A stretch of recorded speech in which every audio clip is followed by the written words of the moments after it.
The earliest known calculating device is probably the abacus. It dates back at least to 11,000 BCE and is still in use today. It typically consists of a rectangular frame with thin, parallel rods strung with beads. Abacus beads can be manipulated to perform the common arithmetical operations: addition, subtraction, multiplication, and division.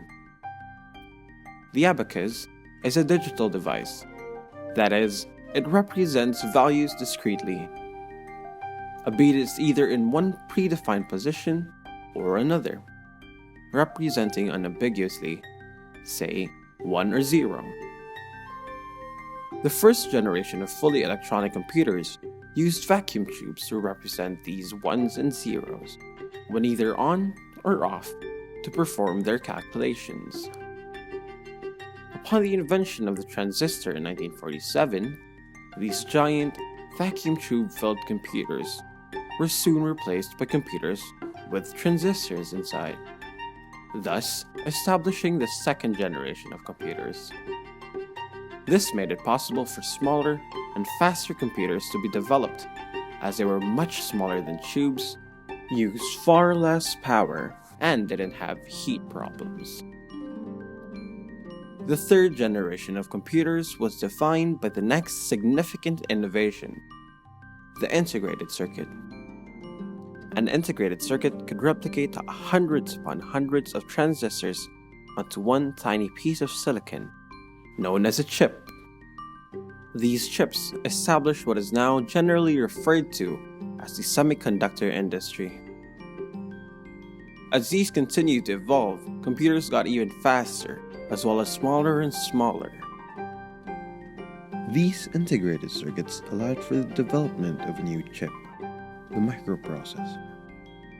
This became the foundation for all personal computers, even your smartphone. In 1975, the first mass-produced commercially successful personal computer contained just the bare essentials for computing: microprocessor, the CPU, RAM, the memory, and basic input-output capabilities. From this first humble microcomputer, a spark was lit, and the personal computing revolution began. Beginning with the first tier of personal computing, the desktop computer.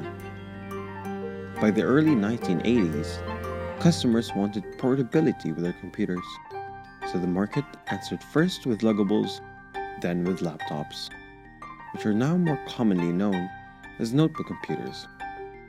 These were the second tier of personal computers, and in 2008, these notebook computers outsold the desktops. Even more portable handheld computing devices began to appear in the mid to late 1980s. These started the third tier of personal computing, which underwent many iterations before arguably becoming firmly established with the release of the iPhone in 2007.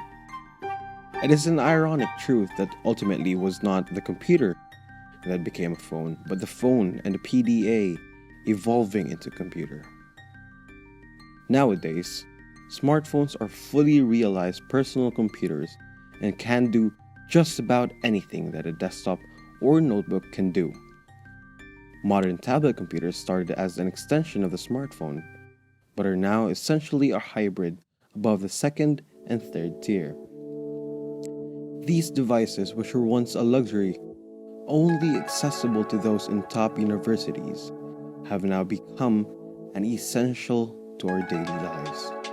Not only to aid our daily functions, but even as much as to be the only viable source of connection between us and others important to us in times of separation. May it be circumstances of work placements, geographical restrictions, and worldwide pandemics like the one we are experiencing currently. Computers and technology will never cease to develop and eventually would be able to connect us beyond the four corners of the screen and virtually feel each other's presence.